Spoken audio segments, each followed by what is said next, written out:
अगदी जलद व अचूक बातम्यांसाठी पाहत रहा महामीडिया 24 सदैव तत्पर। शिरोली पुलाची तालुका हातकणंगले येथील 54 एकर गायरान जागेत मंजूर झालेल्या घनकचरा आणि मैला गाळ व्यवस्थापन प्रकल्पाचे भूमिपूजन जिल्हा परिषद सदस्य सलीम महात यांच्या हस्ते पार पडले।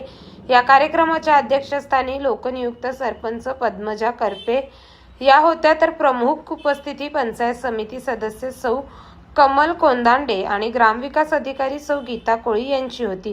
शिरोली पुलाची गावासह या प्रकल्पासाठी शासनाकडून घनकचरा व्यवस्थापन प्रकल्प 27 लाख रुपये, मैला गाळ व्यवस्थापन प्रकल्प 2,38,00,000 रुपये निधी मंजूर झाला असून तो ग्रामपंचायतीकडे वर्गही करण्यात आला आहे।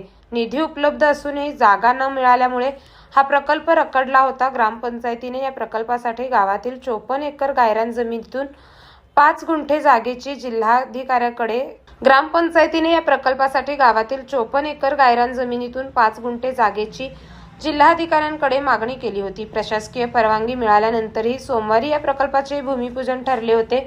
त्यानुसार भूमिपूजन कार्यक्रमाच्या वेळी स्थानिक शेतकऱ्यांनी प्रकल्पाच्या जागेला कडाडून विरोध केला, त्यामुळे उद्घाटन कार्यक्रम थांबवावा लागला।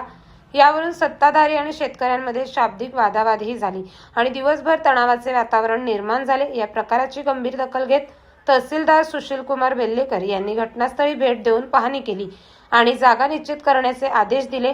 त्यानुसार महसूल प्रशासनाच्या निदर्शनानंतर अखेर ठरलेल्या जागेवरच आज या प्रकल्पाचे भूमिपूजन यशस्वीरित्या पार पडले। शिरोली गावातील या गायरान जमिनीवर काही नागरिकांनी अतिक्रमण करून शेती आणि वीटभट्टी व्यवसाय सुरू केला आहे। त्यामुळे ही जागा आधीपासूनच वादाच्या भोवऱ्यात सापडली असून स्थानिकांचा त्याला विरोध होता। मात्र तहसीलदार व प्रशासनाच्या उपस्थितीमुळे हा वाद मिटून आजच्या उद्घाटनाचा कार्यक्रम सुरळीत पार पडला। यावेळी उपसरपंच विजय जाधव, तंटामुक्त अध्यक्ष सतीश पाटील, माजी उपसरपंच कृष्णात करपे, बाजीराव पाटील, मोहम्मद महात, महादेव सुतार, आरिफ सर्जेखान, श्रीकांत कांबळे, दीपक यादव, योगेश खवरे, संदीप तानवडे, धीरज पाटील, माजी ग्रामपंचायत सदस्य प्रकाश कोंदाडे आदीसह उपस्थित होते। तर मग चला सबस्क्राईब करायला विसरू नका महामीडिया 24 न्यूज चॅनलला। महामीडिया 24 सदैव तत्पर।